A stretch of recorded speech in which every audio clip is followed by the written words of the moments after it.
Good afternoon, everyone. I'm just going to give it another moment and allow other attendees to join in, and then we'll go ahead and start the presentation.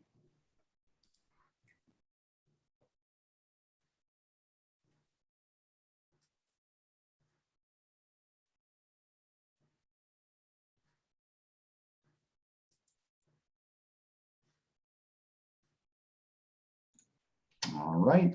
Well, hello, everyone, and thank you so much for joining our December California Brokers Business Accelerator on C.A.R Forms with Tom Bullock and Michelle Beeson. I want to quickly remind you of a wonderful product from Sharp TC, our in-house transaction coordinators.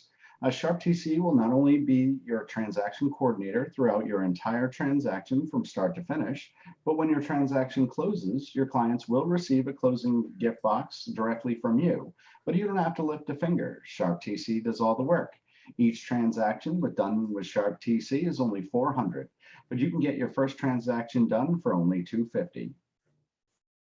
Today's webinar is sponsored by Movement Mortgage. We have 3 loan officers available to you, John Solak, Tricia Hamilton, and Raquel Ivory, that you can reach out to anytime to ask any questions.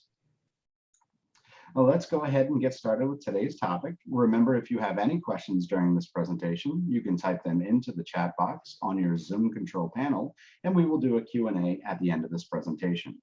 I will now pass it over to our speakers for today, starting with Michelle. Good morning, Michelle. Good morning. How are you?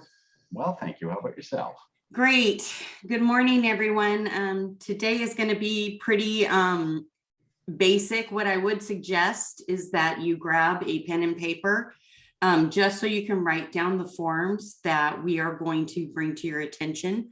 The forms that we're going to bring up today are forms that were revised or brand new that you're going to be using in your transactions. There are more forms, but they're generally they deal with property management, which we don't go over because we don't do property management essentially here at Allison James. So we're going to go over the ones that you will use in your purchase agreements, in your purchases and such. So you may want to write them down, just the names of them, so you know to check and make sure the forms you are using from this point forward are dated 12/21. Okay, that's what Tom and I want to stress, that you need to use the new forms for all transactions moving, from today forward. Tom found the RPA yesterday in Zip Forms, but today you should only find the new RPA, which we're not going to go over today, but you should find the new RPA. There's 2 ways it shows up. It shows up under RPA and also under California RPA. So I'm going to go ahead and share my screen for the purposes of letting you guys just look at the forms that we're going to discuss. The first thing I want you to notice is we've got, in addition to the new RPA, we have 7 alternative purchase contracts for different scenarios. So they all are at least 16 pages. Some are 17, some are 18. They're put in the grid style, much like our new RPA as well. And generally the content is the same for most of it, with the exception of the information for these particular purchase agreements. So the new purchase agreements, you have a new entire agreement for an already built subdivision. And what you'll notice on these forms, which is great, is it tells you when to use it. So we have a new RPA for already built subdivision. Oh, and I'm going to have to move this.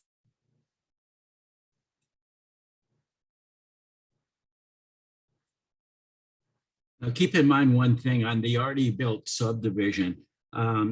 With the larger builders and developers, they will have their own RPA. In other words, part of their process of getting approval for the subdivision would include a complete review by the DRE of all their paperwork they're going to be submitting to the client or the general public for purchase. Once that's approved, then the white report will be issued to the subdivision, and the builder subdivider can move forward with sales to the public at that point. If you have a builder DRE approved RPA, that's acceptable to use as well.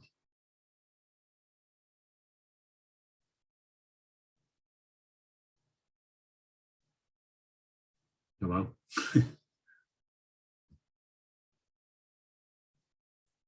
Michelle?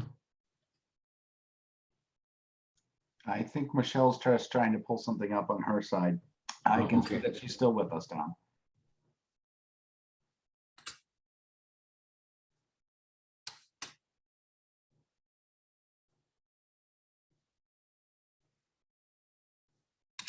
Oh, I don't know how I got muted. I'm sorry, but I got muted.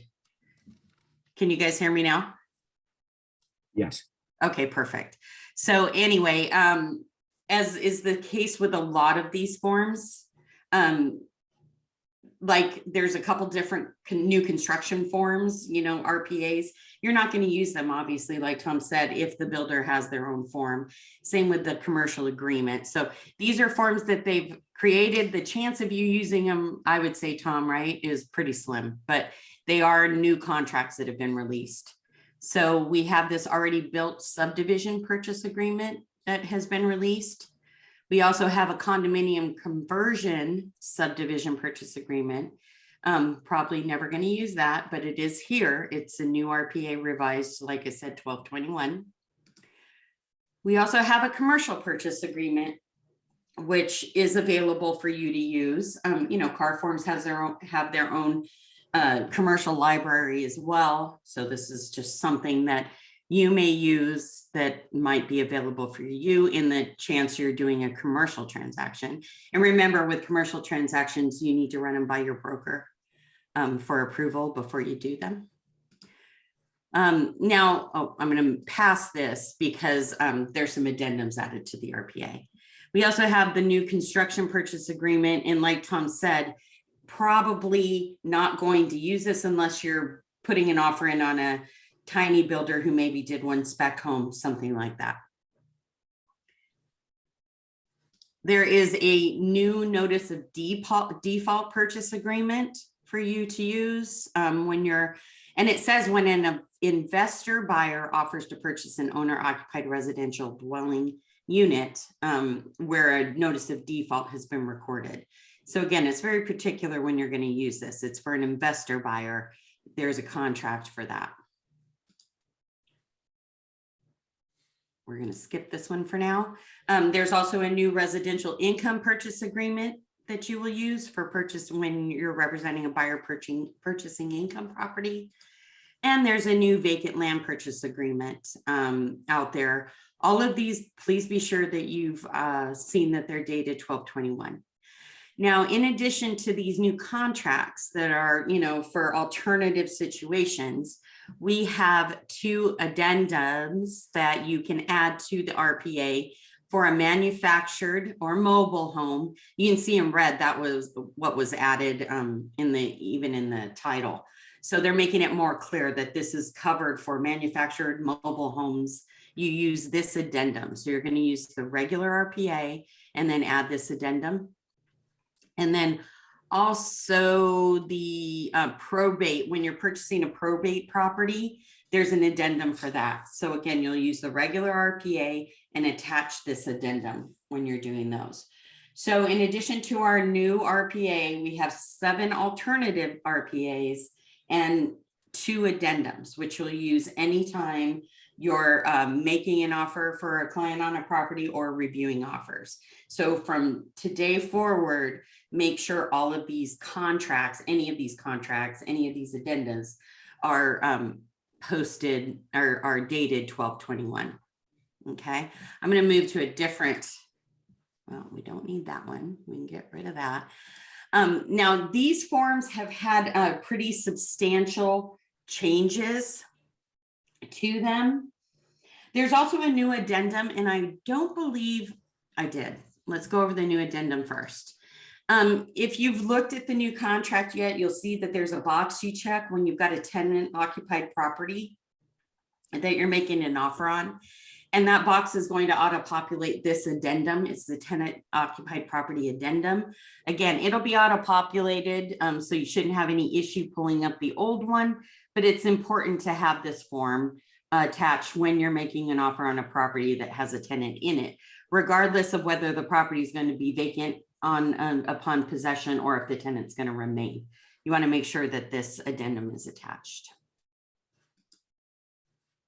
And then these forms have substantial changes to them. So again, I really want you guys to make sure when you use these forms moving forward that they are dated 12/21. And these are commonly used forms. And you can see, because I have the red line versions up here, you can see some of them have pretty substantial verbiage added to it. I will say, you know, we're not going to go over the forms line by line yet. We'll do that in later trainings. But I will say the changes have made these forms clearer, easier to understand, and more protective for everybody. So it's good changes. You know, these are all good changes. But we've got the assignment of agreement addendum has been changed substantially. You can see that. All of the counteroffers have been changed to some point, mostly dealing with liquidated damages and terms of acceptance sort of things. So our buyer counteroffer has been revised. So any counteroffers you need to make sure are changed 12/21. It's not so difficult to use the right forms now. I know it used to be when we would get new forms, and Tom, probably you know this better than I do, there would be a significant length of time that people would be using old forms and not new forms. And, you know, now with technology, I think we've gotten away from that, but just make sure these forms are being used. These are all new. In addition, the cancellation form has been clarified, or cancellation of contract. You can see there's pretty significant changes made here. The Consumer Privacy Act advisory has been changed as well. Pretty much the entire thing has been changed. So make sure you're using the proper one on that. And when we're done, I'll have Tom talk to, you know, how to transition and when to transition on the forms, you know, new ones as compared to old ones, just so you have that discussion. The contingency removal has been changed, not significantly, but we've added some references to the contract. Because our contract has changed. The notice of buyer to perform has been changed, as has the notice of seller to perform quite a bit. Really what we've seen here in this form is a breakdown of performance a lot more clearly. So, you know, you can see there's a lot of separation in what is being removed and what isn't. Same with the notice of seller to perform. It's a lot more clear. You've got, it's easy to check what is missing in this point. Receipt for reports has also changed a little bit, not terribly, but make sure if you're using this, that you're using the new form. Also, the residential lease after sale form has been changed. A lot of changes in that form. And just a reminder, we use this form when we've got a seller in possession for over 29 days. So 30 days or more, you can't use an SIP. You have to use a RLAS. Our request for repair has been changed. The most significant change in this is it's dealing with lender required repairs and making that a little bit clearer as far as that goes. And, you know, the expiration of it basically puts an expiration on the request for repair. So we're not, even though it still makes it clear that the seller does not have to respond. And the same with the seller response, the quad R has a little bit of change, not too much, but we're mostly talking about lender required repairs here. The SBSA has changed as well. So just make sure you're using the most current form with the SBSA. I already mentioned, but the seller counter offers have been changed mostly to talk about liquidated damages, and the seller multiple counter offer has been changed. Just a reminder, guys, you're not going to get red lines when you pull up these forms. So it's not going to be as easy to see what has changed. In the trainings, we'll use the red lines just so you could see it, but you won't see these red line changes. Seller property questionnaire has been changed a little bit, not a lot. Talks about past or present, mostly is what we've gotten there as far as pets, animals, pests, and mold. So they talk about past or present, just to make it easier for the seller to respond thoroughly. And then the seller's purchase of replacement property has been changed. Honestly, it just looks like they changed buyer and seller to parties, but that's considered a significant change for whatever reason. So those are all of the forms as related to what we use every day that have now been replaced in C.A.R Forms. And Tom, do you want to talk a little bit about when they should use, how they should transition to these new forms? Yeah, like Michelle said earlier, all of these should be in your C.A.R Forms, and they're definitely in C.A.R Forms. I pulled up the C.A.R Forms yesterday, and all the new forms and documentation pulled up. So if you're having a hard time with it, call either Michelle or myself so we can try to figure out what the issue might be. A couple of thoughts I have regarding the new forms. Now, when it comes to the assignment, if you have a buyer who says to you, hey, Tom, I'm going to put my name down as a buyer and or assignee. I've never been a big fan of that with my clients. I always kind of question them, if not grill them a little bit as to what the intent of doing that.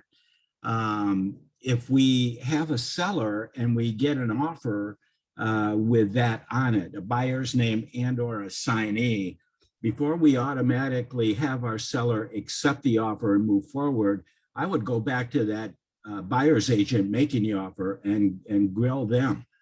You want to know what the point or the purpose of an assignee if the buyer is a true buyer. So that would be one item that I would want to kind of highlight for you. So when you go back and look at that form, please kind of keep that in mind.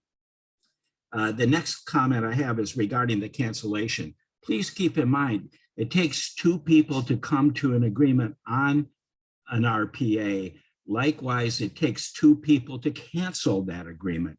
So the seller getting mad at the buyer saying, I'm canceling, I'm not moving forward, that's half the equation. It takes the buyer to agree to that cancellation. So keep that in mind as well. And if your client, buyer or seller gets upset, say, I'm canceling, well, the buyer has a little more leverage if they haven't removed their contingencies, which brings me to the contingency removal. Those of you in my area, I'm big on the contingency removal, any and all, and I won't approve a file without it being in there.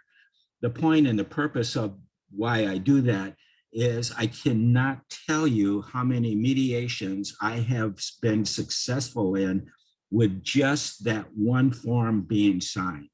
Buyers or sellers come back, or buyers come back after they close escrow and say, oh, I was never made aware of that.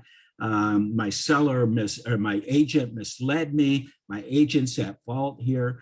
And that's the first form I look for when I see a dispute coming up, because if the buyer signs that, then they're adults. Nobody twisted their arm to sign that document. So that's a big, big thing for all of us. You've heard both Michelle and I preach in the past, this is a very litigious state. And unfortunately, because of the territories and the large amount of territories that both Michelle and I cover, we see a lot of that.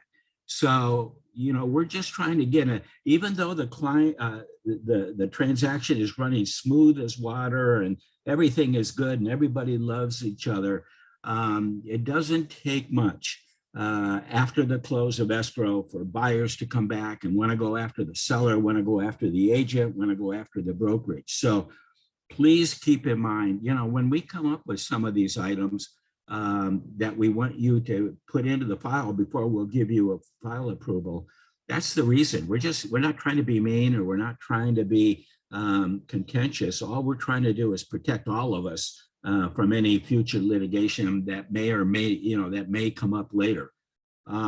So likewise, now as we go forward, now if you have a transaction in escrow now, you do not have to worry about going back and redoing the paperwork, the RPA, any of the addendums, any of the documentation. If you're in escrow and all the paperwork, you've submitted it, you're good. Don't worry about it. It's all, with the release of the new forms this week, both Michelle and I will be looking for the new forms to be present as we go forward. So you might have a perfectly executed document, but if it's the old form, we're not going to approve it because we can't. The new forms have new language in it that protects all of us. It protects our client, it protects us. And so it's important that we take advantage of the C.A.R and DRE expertise on this, and all the brokers and agents that were involved in the changes that we see in these forms, and that we move forward using them. So my suggestion is this: after we finish this webinar, I want you to go into these forms, make sure you have them in your zip form, so that it's not a big deal when you get a transaction listing and or sale, that when you pull it up, it'll be the current form. I know you all hate going back and having to get new signatures on a similar or same form, but unfortunately, that's what we have to do in today's world. So please take a look at the new forms, get familiar with them, read them. If you have any questions after going through them a couple of times, give Michelle or I a call. That's what we're for.